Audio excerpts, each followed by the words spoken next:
In this video, I'm going to show you how to connect PN532 in the HSU mode. In the previous videos, we have seen that PN532 can be connected in three modes. The first is the SPI, the next is the I2C, and the third is this HSU.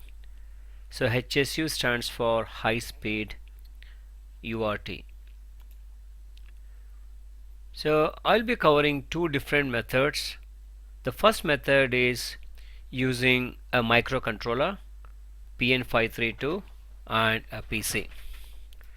So this connection looks something like this.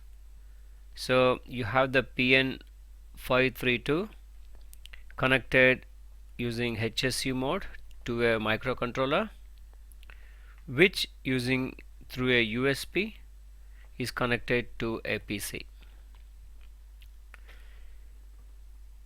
In the second method, which I'll be covering in the later videos, the PN532 is directly connected to a PC.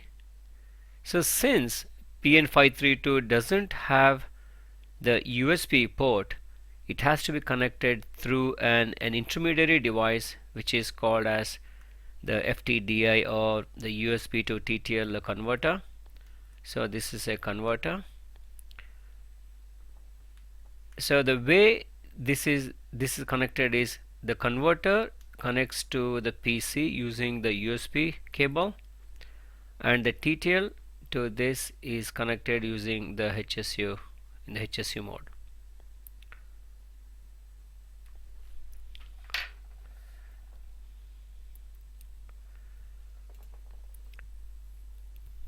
So in the first method, you need an Arduino Mega. The reason is we need more than one serial port, and we know that Arduino Uno has got only one serial port, which is already connected to a PC. There is one more concept called the software serial, which I have not tried. What we are going to do next is, as we did in the previous videos, I'm going to show you how to make connections with all the four PN532 boards, and we're going to see what are the libraries to download, and we're going to try a few examples from that library.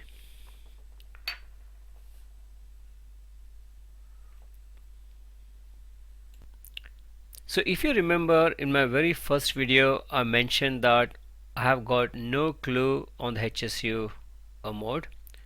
So I have been researching and looking on the internet, and I found this website called Alec House. So this is the PN532. We have seen something like this before, and everything you need to work with in the HSU mode is available in this website, and the documentation is very good. If you see the price also, it's not that expensive. So I'm just going to go through this just in brief, because you can always go here and read this in detail. So this website provides everything right from the good examples. You can see here there's an example on how to use PN532 in P2P communication. There's also a nice example on how to use PN532 using any NFC enabled mobile phones, and it has got a nice manual as well. I'm going to show that in brief just in a minute, and everything you need is available here.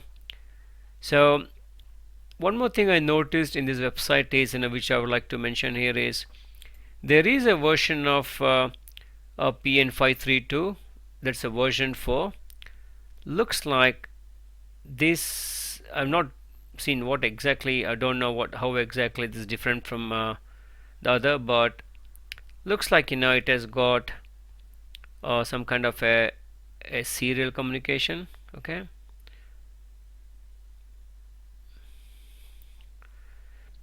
So from this page, if you go to the documentation here, if you scroll down, there's a link to the manual, so that will take you to this wonderful documentation. This has got everything you need to understand how to connect PN532 in HSU mode. They've got some nice example as well. So as you can see here, they mentioned about the jumpers, and there's a lot of information in this document, and also it explains here how to connect PN532 in HSU mode, and also mentions about where to get the library and how to copy the files to your Arduino. So everything, look at that, there is some example here as well. In fact, the examples are around P2P. So using this library you can probably try the P2P as well. And from this document you can go to it takes you to a GitHub where you can download this library. So I have already done that, and there is also a very clear instruction on how to download and what to copy. So as you can see here, it says download the zip file and extract the 3 folder PN532, SPI, HSU and I2C. The one interesting thing about this library is everything, all the 3 connection modes are available from single library. If you remember, in our older previous videos we have tried with the library which has got only I2C and SPI, but this has got all 3 together. And if you're interested, you can see the source code of the library. It's a very clever concept they've used, which I'm going to mention in a short while. So it's a very good. So let's go and try. So I'm going to try with the how to connect first, then we are going to try a few examples. So this is the way you're going to connect PN532 in HSU mode. So to do this you need the Arduino Mega. So the reason is, when you connect this microcontroller to a PC, you have already connected to this first serial port, and you need one more to connect to this PN532. So Arduino Mega has got 4 serial port altogether, and I have shown here there in addition to TX0, RX0. What to keep in mind here is there are only 2 important lines. One is the transmit line, so that starts with the TX. The other one is the receiving line, which is marked as RX. So you can see there are 3 additional serial ports, and before you connect you have to make sure the jumpers are set right. So as this diagram says, for HSU mode you must have both switch 1 and switch 2 set to 0 0, which I have done here. And so in the front end it looks like we know that we have got the I2C here, and this is the SPI. We have seen this.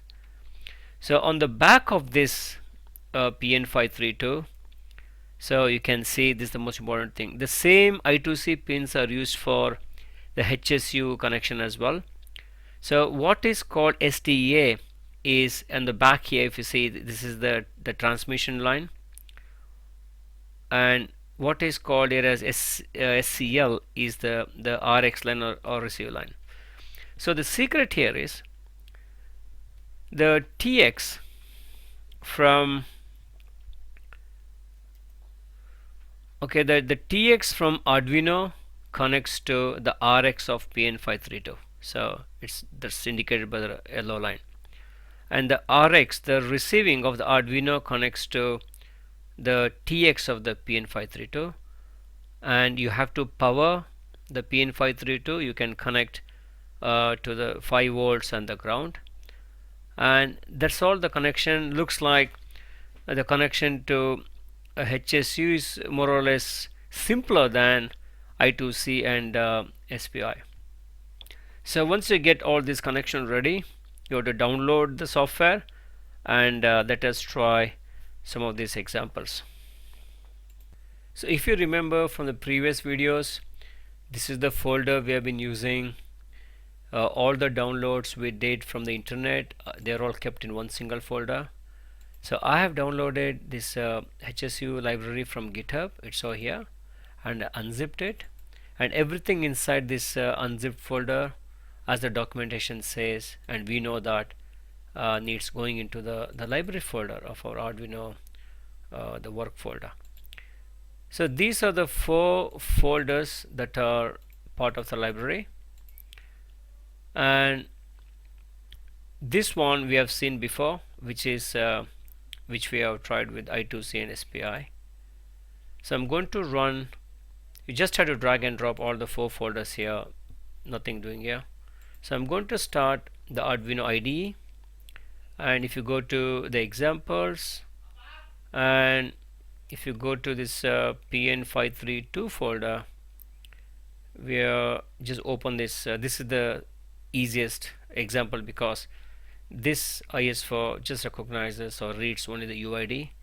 You've also got examples for P2P as well, so I've never tried that. It'll be interesting to see that working as well.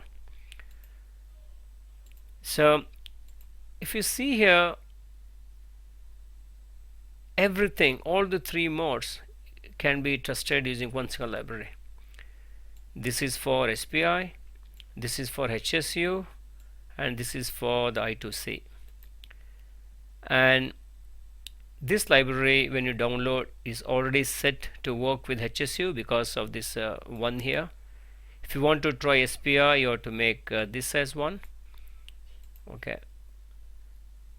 And as you can see here, this is where the PN532 object is created. It refers to serial 1. Before we start using this, I'm going to change this board to Uno and see what happens when you compile. So as you can see here, there is an error message that says serial 1 was not declared in the scope. We know that serial 1 is not part of the Uno motherboard, it is part of the Mega. So whenever you get this error, so make sure you change the board to the Mega and compile.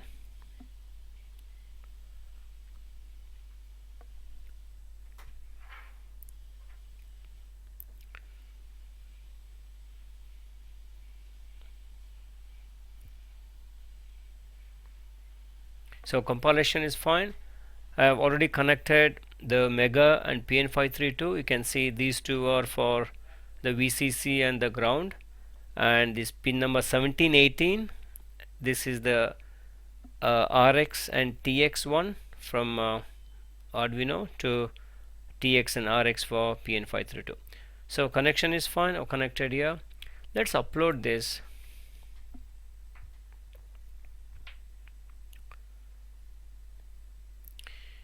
You can see this Mega has got a very huge memory.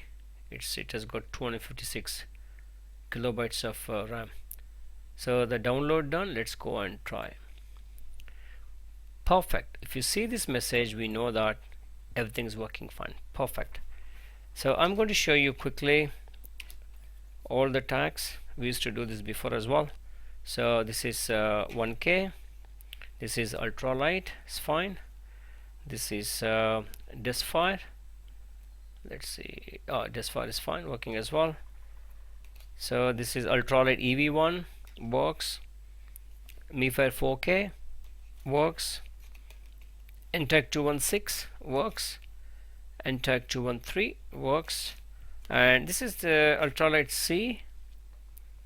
This is a different ultralight C. Let's try.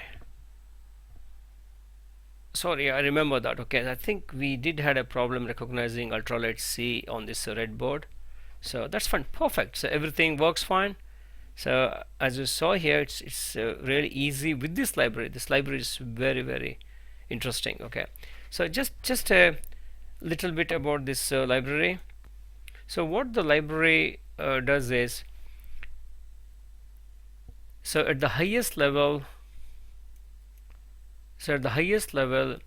you got this PN532, and underneath you got three separate libraries, one for I2C, one for HSU, and for SPI. So we create objects at this level.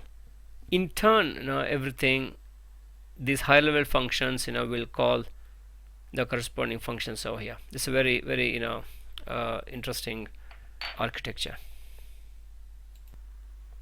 So this is how you connect HSU with the whiteboard. So just have to make sure your jumpers are right, and as the documentation says here, it has to be off and off. So you got two jumpers in the off position, and the connections are same as the red board. So as you can see, the yellow line, the TX of PN532 connects to pin number 19, that is RX1, and the RX of PN532 connects to the pin number 18, that's TX1. And don't get confused with this one more RX and TX here, and underneath you can see it says FTDI cable. So you just have to make sure you connect this one, this RX and TX. So as you can see here, I got the connection done. It's just this pretty straightforward. Just make sure you connect it to RX and TX. So back into the IDE, if you remember, this Arduino Mega already has got this program uploaded, so we don't have to do it again. If you just go and hit the serial monitor, and if you are able to see this, as you can see, it's working all right. So you can just quickly scan through all these tags: 213, 216, 4K, it's EV1 ultralight, it's DESPHI, it's ultralight, and this one is 1K, and we can try this ultralight C as well. Okay, so all the card works fine. So when you make connection to this board, make sure you got this switches set to off. The switches are here. This is set to the low, which is on the left side, and on the back of this board you can find the TX and RX,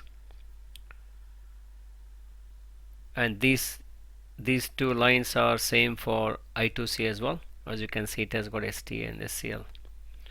So the connection is again very straightforward. We have connected the VCC, the 5 volts on the ground here, and the yellow line is the RX line that goes to the TX, which is over here, and the TX line goes to the RX, which is the next line.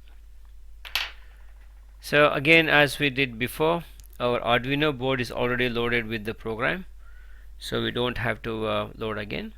So let's go and try if everything is working. So I just have to go to the serial monitor, and as you can see here, you can see the message firmware version 1.6.